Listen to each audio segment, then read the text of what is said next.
What's going on? We back with the Boxing Clinic. I'm your boy CJ Goodfellow. One time for the one time. Grind it. Don't forget to smash the subscribe button. Hit the bell icon button so you won't miss another video again or live stream. And it's a rumor going out there, and I've been hearing these rumors for quite some time, that but now they're getting more traction, that Gary Russell and Leo Santa Cruz is being eyed now for the end of the year. I'm hearing that may fall on the mystery pay-per-view that Showtime is planning, which could include a Deontay Wilder fight, and it could include Mikey Garcia Errol Spence fight. So be on the lookout for that. I think it's a good fight. I think it's a fight that Gary Russell deserves. I think it's a fight that Leo Santa Cruz needs. I know people he stepped up and fought Frampton. They thought it was the greatest thing in the world. Frampton is an okay fighter, but Santa Cruz, Frampton, Quigg, Mares all ducked Rigondeaux. And they was getting ready to form a coup to fucking duck Gary Russell. But now, Steven Espinoza not going for the bullshit no more. They going to have to fight each other. They going to have to fight Gary Russell. And I think Steven Espinoza ultimately made this fight happen. He said he wanted this fight after watching Gary Russell, Jojo Diaz, and seeing Gary Russell only fight once a year. Which Gary Russell ain't doing himself no favors fighting once a year.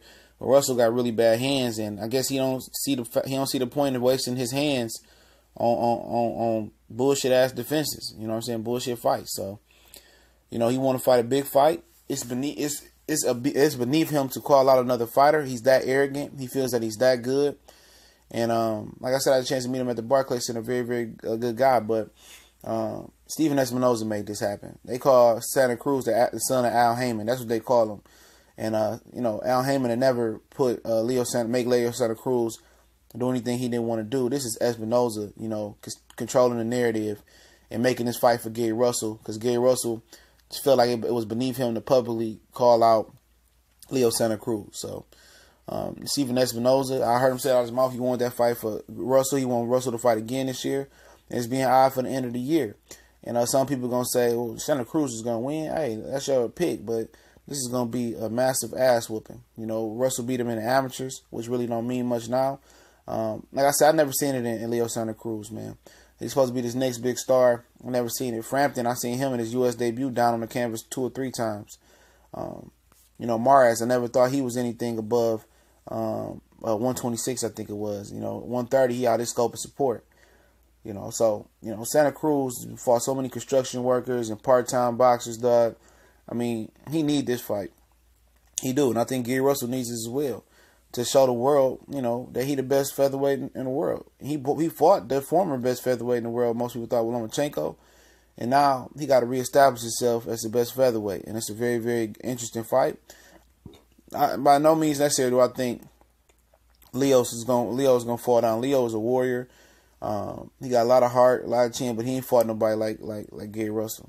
Nope. He ain't fought nobody like Gary Russell. He might look fast versus them other guys, but guess what? He might can box versus some other guys and put a jab in Frampton's face and put a jab in Mars' face. Russell was different. Russell was explosive, quick. He might not be slick, but he's stiff. But he quick and he closes the distance fast enough. And once he found out Leo Santa Cruz can't punch, because Leo Santa Cruz can't punch, he gonna destroy that man, dog. And people say, well, Jojo Diaz was heavy. You know what I'm saying? Diaz was heavy, bro. He's a better puncher, and Diaz is not even an A puncher. He was heavy, and Santa Cruz ain't actually that big. He's a good fighter. He's long and tall, but Jojo Diaz was a big 130-pounder, man, and he hit Gary Russell with some body shots. And Santa Cruz said that made him brave enough to go in there. Basically, I'm paraphrasing.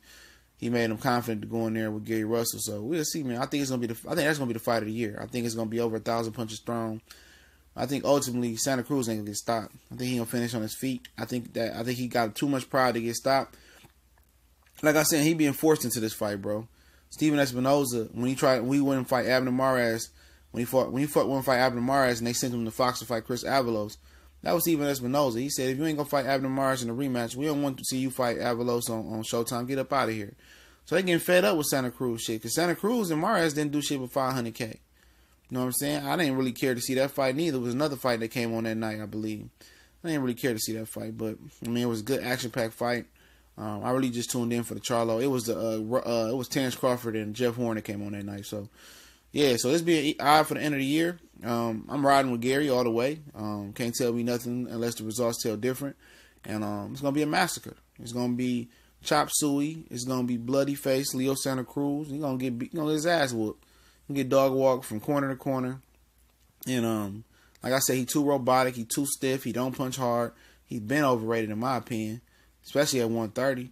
He ain't nothing special. And then Frampton want to get it too, or he want to run up to 130.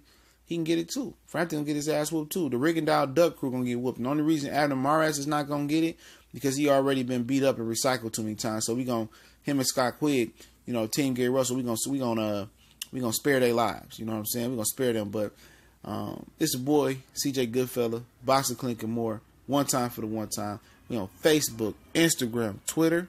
All those links into the description. Don't forget to share the videos. Don't forget to subscribe. Also, got the new podcast, Raw and Uncut, featuring the Cali Enigma and myself. We're going to get the recording very, very soon. He was down there in L.A. getting interviews at the fights last night.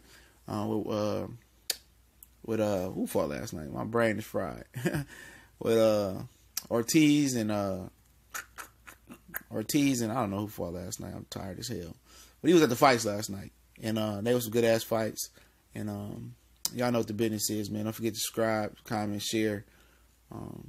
Oh yeah, Mikey and Robert Jr. I don't know why I had a brain freeze, but don't forget to share this shit. We gone.